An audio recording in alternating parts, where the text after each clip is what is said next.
काही काही बायकांनी 50-50, 60-60 वेळेला हे हार्मोन्स टोचून घेऊन हे स्त्रीबीज विकली जातात असं बोललं जातं. एका बाईनं एका बाईने 50-50 वेळा. त्याचं पुढे काय होतं हे या बायकांना माहित नाही. हे 25,000चे घेतलेले बीज काही लाखांमध्ये विकले जातात. किंवा जी बाई गर्भाशय आपल्या भाड्याने देते दुसऱ्याला, तोही तिने कितींदा द्यावा ह्याच्यावर पण बंधन असलं पाहिजे. मोठ्या प्रमाणावर मुंबई शहरामध्ये, आनंद नावाचा गुजरातच्या शहरामध्ये बिल्डिंगमध्ये बायका या पद्धतीने खुराक हा शब्द आहे बरं का, बायकांच्यासाठी भयंकर शब्द आहे. जनावरांना देतात तसा खुराक देऊन तिथे ठेवलेल्या आहेत प्रेग्नंट बायका की ज्यांनी आपला गर्भाशय भाड्याने दिलेला आहे. नमस्कार, मी प्रशांत कदम.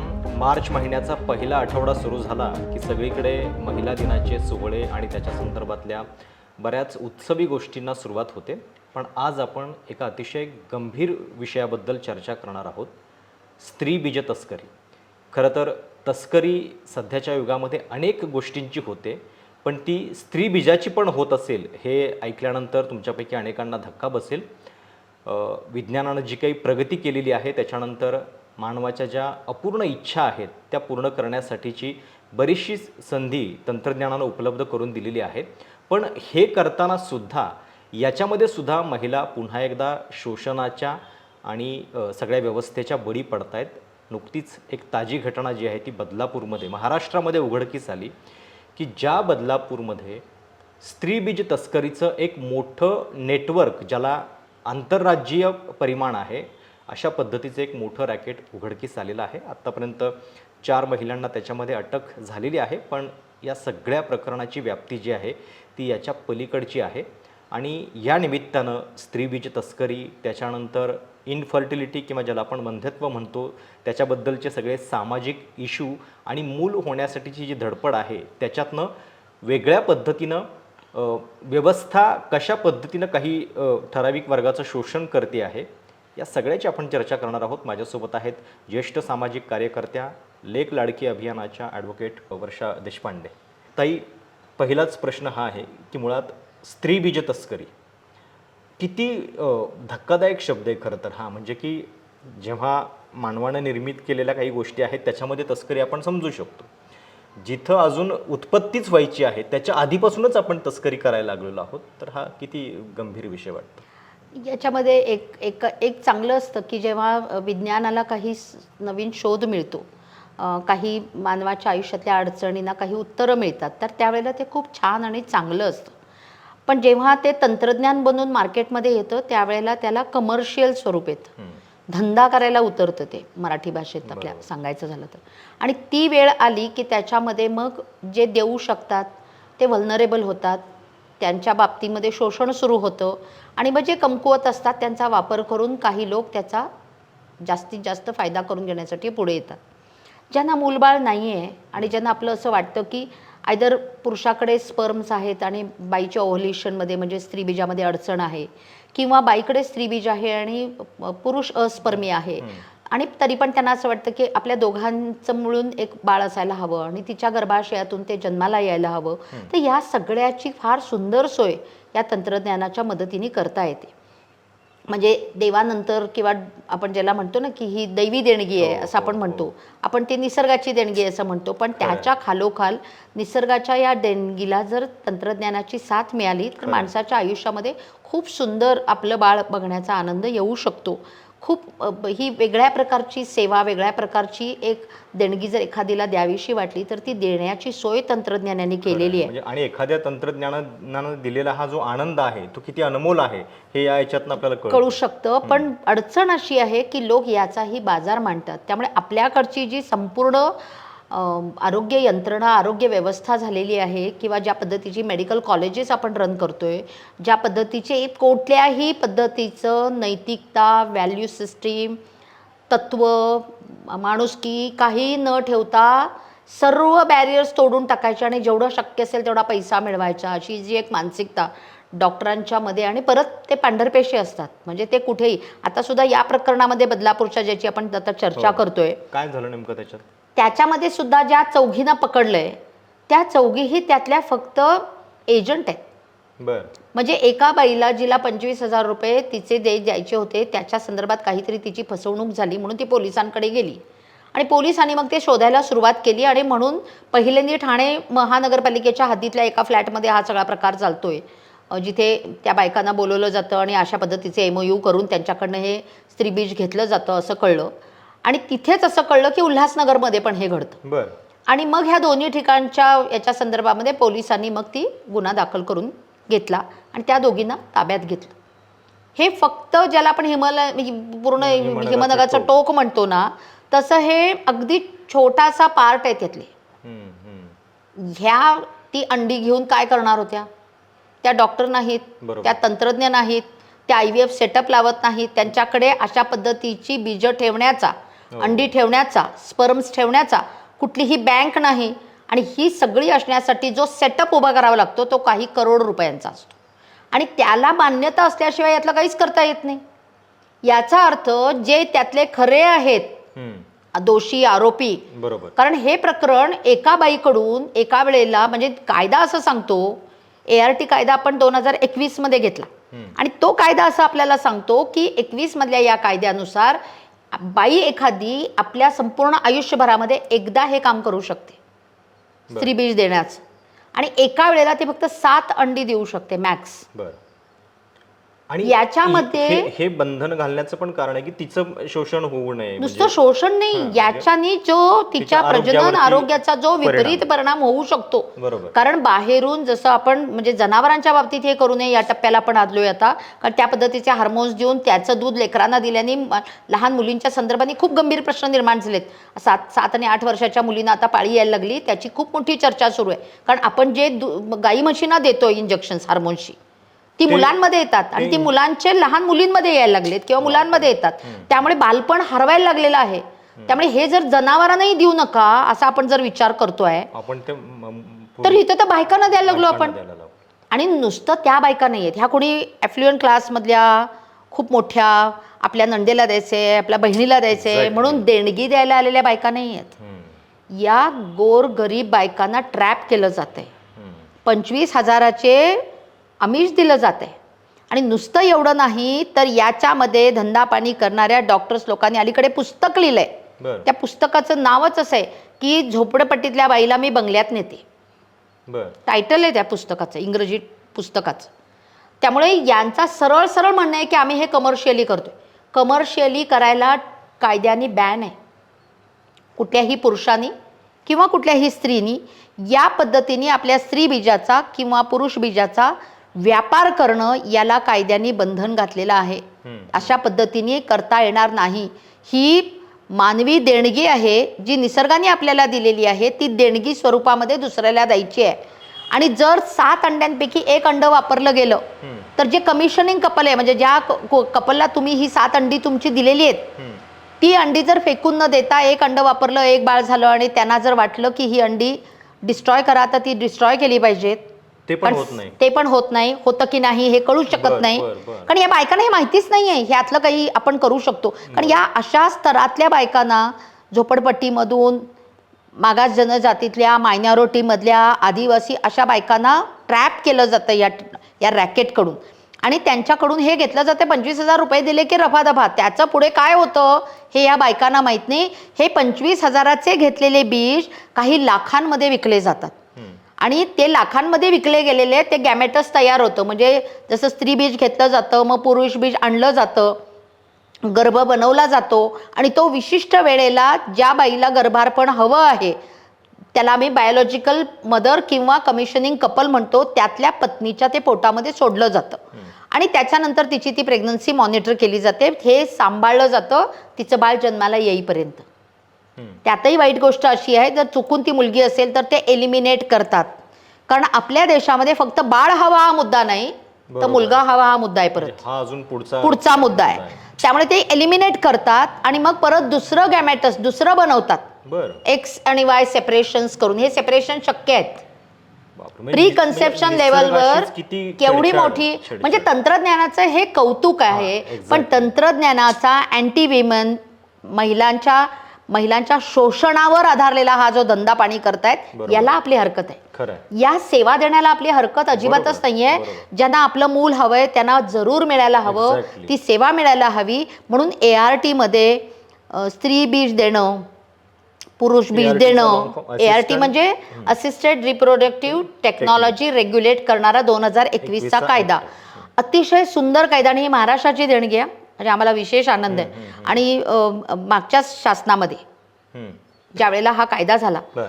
ज्या वेळेला ह्याचं कमर्शियलायझेशन बॅन केलं, त्यामुळे चांगल्या झालेल्या फार कमी कामं आहेत त्या काळात, पण त्यातलं एक चांगलं काम आहे हे ओके. मागच्या शासनातलं. बर म्हणजे आत्ताचे जे मुख्यमंत्री आहेत ते तेव्हा मुख्यमंत्री बरोबर, असताना बरोबर. पहिल्या केलेलं टर्ममध्ये एक त्यांच्या. चांगलं काम आहे. बर बर त्याच्यासाठी आम्ही त्यांना ॲप्रिशिएट करणारं पत्रही तेव्हा पाठवलं. प्रत्यक्ष भेटल्यावरही आम्ही सांगितलं आणि की तुम्ही केलेलं हे चांगलं काम आहे. त्या काळानुसार आवश्यक असलेला आवश्यक कायदा, असणाऱ्या जो कायदा महाराष्ट्राच्या- तंत्रज्ञानाच्याही पुढे गेले हे कायदा म्हणून. बरोबर.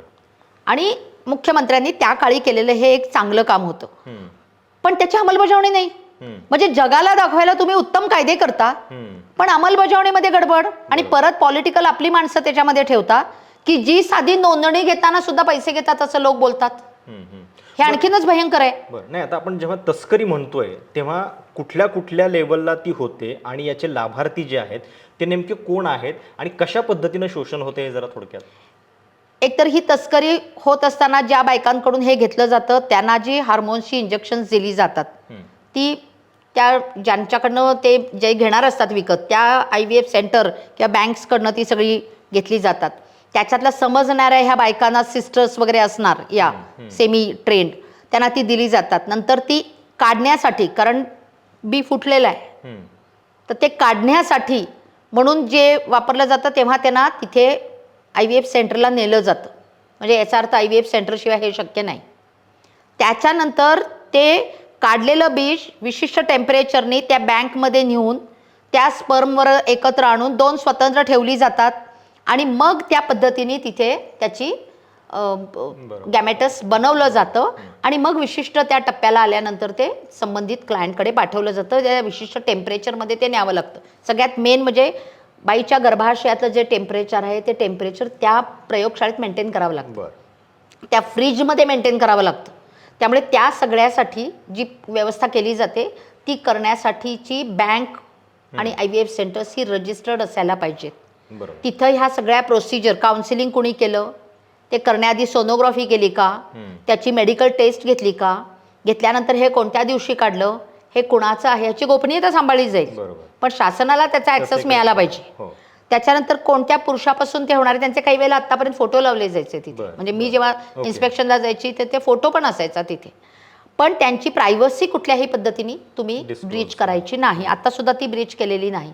त्या 2 एजंटची नावं आम्हाला माहिती आहेत, पण उरलेल्या 2 जणी त्यातल्या क्लायंट्स आहेत, कोण आहेत माहिती आहे. 40 महिलांची असलेला संपर्क रेकॉर्डवर तिथे आलेला आहे. आणि मी मगाशी म्हणाले तसं की 27 कलम आहे ARTमध्ये की ज्याच्यानुसार त्या बाईच्या लाईफटाईममध्ये एकदा करायचं आहे. तस्करी का म्हणतोय आपण हे लक्षात घ्या. त्या बायकांच्या रिप्रोडक्टिव्ह हेल्थची कुठलीही काळजी न घेता त्या कमकुवत जाती धर्मातल्या असणं, त्या गरीब असणं आणि त्यांच्या गरिबीतून त्यांचं हे शोषण होणं आणि त्यांना ही ऑफर 25,000 एका वेळेला आणि ते एवढ्यांदा एक्स्ट्रॅक्ट करणार. काही बायकांनी 50-50, 60-60 वेळेला हे हार्मोन्स टोचून घेऊन हे स्त्रीबीज विकली जातात असं बोललं जातं. एका बाईने 50-50 वेळा. कारण एकदा ते झाल्यानंतर तिची पाळी येते, परत दुसऱ्या महिन्यात, परत तिसऱ्या महिन्यात, परत चौथ्या महिन्यात. म्हणजे तिला तेवढ्यांदा हार्मोन्स इंजेक्ट केले गेलेले आहेत. आणि जास्त अंडी फुटण्यासाठी, ओव्ह्युलेशन जास्त होण्यासाठी तिला हार्मोन्स घ्यावे लागतात. त्यामुळे त्या हार्मोन्सचा त्या शरीरावर भविष्य काळामध्ये काय परिणाम होणार आहे, तिला कॅन्सर होणार आहे, काय तिचं होणार आहे याचा कुठलाही स्टडी, यातला कुठलाही विचार नाही. शिवाय तिचं कमी जास्ती काय झालं तर हे घेणारे जबाबदार राहणार नाहीत. कारण त्यांनी घेतलं की त्यांचे पैसे दिले की विषय संपला. आणि मग हे जिथे दिले जातात तिथून देशभरातल्या जवळजवळ सर्व महानगरांची नावं या प्रकरणात येतात.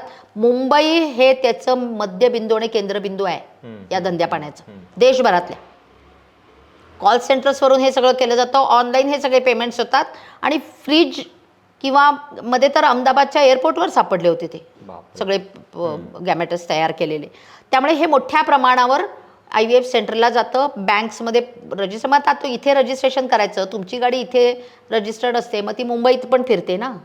तशी ह्यांचं सेंटर इथे रजिस्टर्ड आहे, पण ते बदलापुरातही काम करतं, ते ठाण्यातही काम करतं, ते उल्हासनगरमध्येही गोळा घालतं.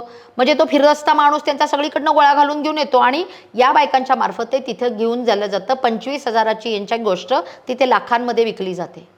यांचं शोषण होतं ते होतं, यांची रिप्रोडक्टिव्ह हेल्थ सिस्टीम स्टेकला लागते ती लागते आणि त्याच्यातून जन्माला येणारी संतती. आता समजा त्या स्त्री बीजापासून 7 मुलं किंवा मुली जन्माला आणले, तर त्यांचा भविष्य काळामध्ये ते जेव्हा केव्हा कुणाकुणाच्या आईबापाच्या पोटी जातील, त्यांच्या संदर्भाने काय काय गोंधळ निर्माण होतील ते परत वेगळे आहेत. ते अजून आपण इमॅजिन पण केलेले नाही.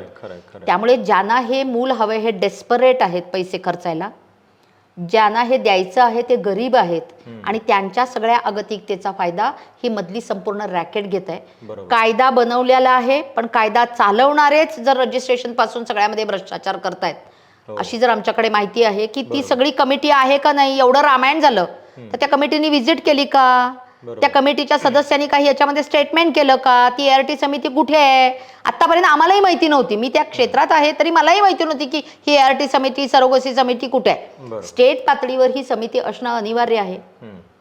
त्यांनी अहवाल सादर करणं महत्वाचं आहे. आता उदाहरण घ्यायचं झालं तर सातारा जिल्ह्यामध्ये 12 ते 25 सेंटर्स मला माहिती आहेत. आमच्या सिव्हिल सर्जनकडे जाऊन विचारा, 2 ते 5 सुद्धा रजिस्टर्ड नाही आहेत. मोठ्या प्रमाणावर आपल्या सगळ्यांच्या लोकल चॅनल्सवरती यांच्या जाहिराती येतात. मी आता तेच म्हणणार होतो की म्हणजे या सगळ्याची गरज किती वाढलेली आहे हे आपल्याला जाहिराती आपल्या आजूबाजूच्या बघितले की कळतं. पेपरमध्ये आहेत, न्यूज चॅनलवरती येतात सातत्यानं. तर हे म्हणजे एक प्रकारे आता सामाजिक समस्या निर्माण झालेली आहे इन्फर्टिलिटी, आणि त्याच्या आधारे हे एक मार्केट तयार होतं याच्यात. इन्फर्टिलिटी ही सामाजिक समस्या आहे की नाही ह्याच्यावर भाष्य करणारी मी तज्ज्ञ नाही, पण तरीसुद्धा मला असं वाटतं की ही जाणीवपूर्वक लोकांच्या मध्ये ह्याचा एक भीती निर्माण केली गेलेली आहे. उशिरा लग्न होणं, प्लॅन्ड गोष्टी करणं किंवा डिस्टंट रिलेशनशिप आहे. कोण IT मध्ये मुंबई पुण्याला किंवा बेंगलोरला नोकरी करतो, बायको इकडे राहते वगैरे वगैरे, आणि नॅचरली ह्या गोष्टी होणं हे काही तितकंसं अवघड नाही. जाणीवपूर्वक या गोष्टीचं मार्केट केलं जातं यांच्या धंद्यापाण्यासाठी, असं माझं म्हणणं आहे. इनफर्टिलिटी वगैरे फार मोठ्या प्रमाणावर निर्माण झाली आहे आणि कन्सिव्हच होत नाही आहेत अशी परिस्थिती नाही आहे. हां, फर्टिलिटीच्या संदर्भाने इरिपेरेबल लेवलला फर्टिलिटी गेलेली आहे, कारण मूल जन्माला घालणं ही जबाबदारीची गोष्ट वाटते नजीकच्या जनरेशनला. एक तर आरोग्य आणि क्लायमेट चेंज आणि ह्या सगळ्यामुळे पुढची पिढी थोडीशी घाबरलेली आहे, त्या पद्धतीचे व्हायरस बिरस येतात त्यामुळे. दुसरी गोष्ट, ज्या पद्धतीची इकॉनॉमिकल कंडिशन आहे, एक मूल वाढवण्यासाठीचा जो पैसा पाणी, त्यांचं शिक्षण, ह्या सगळ्यासाठीचं वातावरण, याच्यामुळे पण पिढी थोडीशी भीती आहे आणि त्यामुळे ते मूल होऊ देत नाही आहेत आणि मग ते उशीर होतो आणि मग नॅचरली न होता अशा पद्धतीने केलं जातं.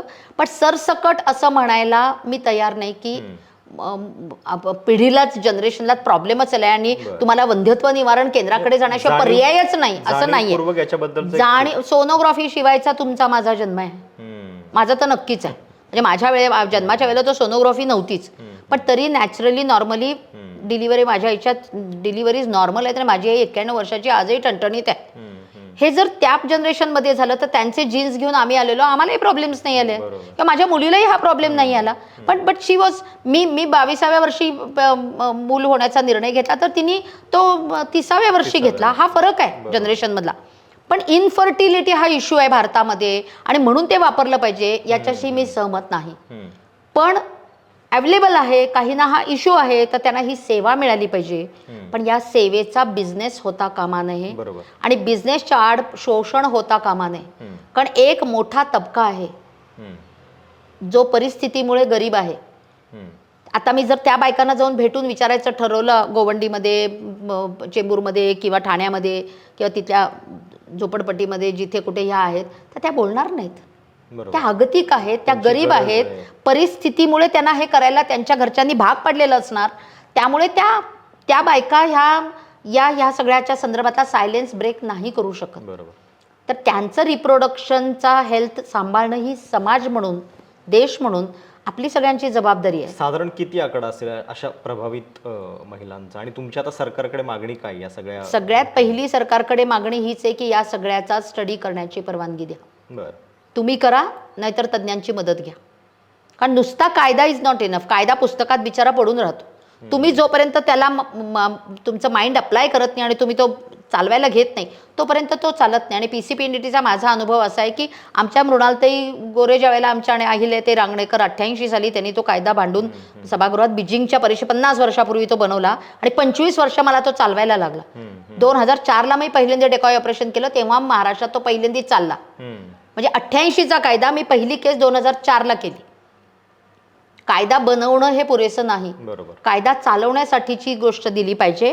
आणि ह्याच्यामध्ये हजारोंच्या संख्येने, म्हणजे हे फक्त आपल्याकडे होतं असं नाही. मी कलकत्त्याला रिसेंटली गेले होते. रिसेंटली आम्ही दिल्लीमध्ये असं एक हे शोधून काढलं की जिथे कॉल सेंटरवरून हे सगळं होत होतं. आणि हे सगळं करण्यासाठी सिंगापूर, थायलंड मोठ्या प्रमाणावर फक्त विदिन इंडिया नाही तर क्रॉस बॉर्डर, कारण तिकडे जाऊन करायला आरामातच करता येतं तिकडे. कारण तिकडे सोनोग्राफी करू शकता, तिकडे तुम्ही गर्भपाताचा कायदा नसल्यामुळे तिकडे तुम्ही जाऊन ज्याला मेडिको टुरिझम म्हणतो आणि तिकडे मुलगा मुलगी सांगायलाही परवानगी आहे. त्यामुळे तेही जाऊन करतात इथे आणि जाऊन तिकडे बघून येतात आणि मग इथे आल्यावर त्या प्रेग्नन्सीज गायब होतात. मग परत एकदा ती सगळी प्रोसिजर सुरू होते. त्याच्यावरही बंधन आलं पाहिजे असं मला वाटतं की एका नवऱ्याने सुद्धा आपल्या बायकोला या पद्धतीची ट्रीटमेंट कितींदा घ्यायला भाग पाडलं पाहिजे. कारण तिची रिप्रोडक्टिव्ह, आता हे आम्ही थर्ड पार्टी स्त्री बीज देणाऱ्यांविषयी बोलतोय ARTच्या संदर्भात, पण जी ही सगळी इन्फर्टिलिटीची ट्रीटमेंट स्वतः घेते किंवा जी बाई गर्भाशय आपल्या भाड्याने देते दुसऱ्याला, तोही तिने कितींदा द्यावा ह्याच्यावर पण बंधन असलं पाहिजे. मोठ्या प्रमाणावर मुंबई शहरामध्ये, आनंद नावाचा गुजरातच्या शहरामध्ये बिल्डिंगमध्ये बायका या पद्धतीने, खुराक हा शब्द आहे बरं का बायकांच्यासाठी, भयंकर शब्द आहे, जनावरांना देतात तसा खुराक देऊन तिथे ठेवलेल्या आहेत प्रेग्नंट बायका की ज्यांनी आपला गर्भाशय भाड्याने दिलेला आहे. आणि त्या भाड्याने दिल्यानंतर त्यांचे नवरे पैसे घेतात. ते काही लाखात डील चालतं, त्याचे MOUs होतात, त्याचे कॉन्ट्रॅक्ट्स आमच्याकडे आहेत, बघायला व्यवस्थित. नवीन शासनामध्ये ह्या सगळ्यावरती सरोगसी ऍक्ट आणि ART ऍक्ट यांनी चांगला केला 21 मध्ये आणि या सगळ्यांवर कायदा करून बंधन आणलं असं आम्हाला वाटलं, पण तसं झालेलं नाही. कायदा आल्यामुळे दुकान मोठं झालं. बरोबर. कायदा आल्यामुळे फक्त त्याची कमर्शियल देणघेण वाढली. प्रत्यक्षामध्ये फील्डवर काहीही कायद्याचं बंधन नाही.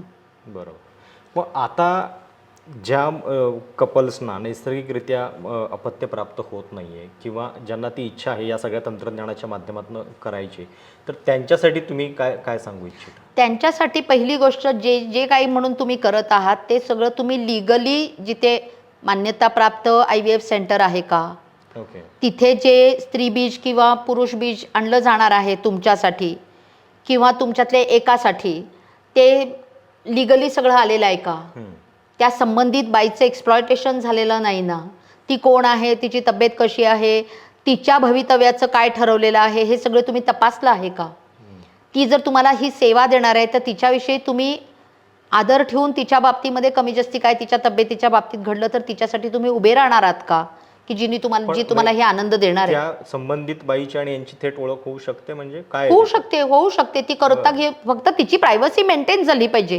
तिची प्रायव्हसी मेंटेन झाली पाहिजे. तुम्हाला मला माहितीये तर त्याच्याने भविष्य काळामध्ये काही गोंधळ निर्माण होऊ शकतात. कारण उद्या ती स्त्री बीज असणे अशी कोर्ट मॅटर सुरू आहे की त्या बाईला नंतर इतकी अटॅचमेंट झाली त्या बाळाबरोबर, कारण 3 महिने ती पाजत होती आणि ती म्हणाली बीज माझं आहे त्यामुळे आणि बाळ मी माझ्या पोटात ठेवलंय, बीज जरी तुमचं असलं तरी मला अटॅचमेंट आहे आणि बाळ मला हवंय.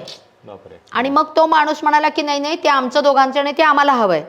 आणि ती बाई म्हणाली की जरी ते तुझ्या पोटात वाढलं असलं तरी स्त्री बीज माझं आहे त्यामुळे ते माझं आहे, असं ते तिघही सध्या कोर्टात भांडतायत, अशी मॅटर सुरू आहे. त्यामुळे भविष्य काळामध्ये असे गोंधळ, म्हणजे आम्ही त्यांना सजेस्ट केलं की अरे 3 जण एका लेकराच्या पोझिशनसाठी भांडू नका, तर 3 जणही ते एका लेकराला प्रेम द्या ना. आपल्याकडे सावत्र आया असून सुद्धा जर जिथे द्यायचं, इथे तर तुम्ही सख्या बायोलॉजिकल 2 आया आहात, ते बाळ जास्त ब्लेस्ड आणि प्रिव्हिलेज्ड आहे, तर तुम्ही दोघीही त्याला प्रेम द्या आणि दोघंही ते आपल्या मुलांच्या विषयी डिझायनर बेबी करायचा आणि मुलांच्या विषयी पोझिशन ठेवायचं आणि ते आपले वंश चालवणारा परत तो मुलगाच हवा, ही मानसिकता सोडून जर तुम्हाला आईबाप होण्याचा आनंद घ्यायचा असेल तर तो लिगॅलिटी सांभाळून घ्या, त्याची कायदेशीरता सांभाळून ती तुम्ही जरूर घ्या.